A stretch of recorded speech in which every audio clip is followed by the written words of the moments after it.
যে একটি ভুল অনেকেই করে, দেখি আপনি পারেন কিনা। আই এম কনফিডেন্ট নাকি আই এম কনফিডেন্স, কোনটা সঠিক?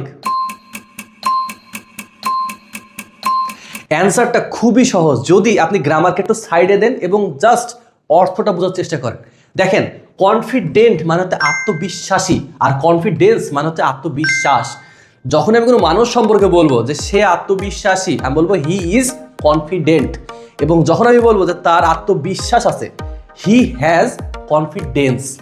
একদম সিম্পল, শুধু আমাকে টেকনিক ব্যবহার করতে হবে। ইংলিশ স্পিকিং একেবারে পানির মতো সহজ যদি আপনি স্মার্ট স্ট্র্যাটেজি ব্যবহার করেন। এরকম শত শত ছোট ছোট ভুলের কারণে আমাদের ইংলিশ স্পিকিংয়ে ফ্লুয়েন্সিটা আসে না। আর এই ভয় কাটিয়ে উঠতে এবং গ্রামাটিক্যালি সঠিকভাবে ইংলিশ বলতে আপনার দরকার একটা সঠিক গাইডলাইন। আর আপনাদের এই সমস্যার সমাধান করার জন্যই দিগ্বিজয় আপনাদের জন্য নিয়ে এসেছে ইংলিশ স্পিকিং ব্যাচ।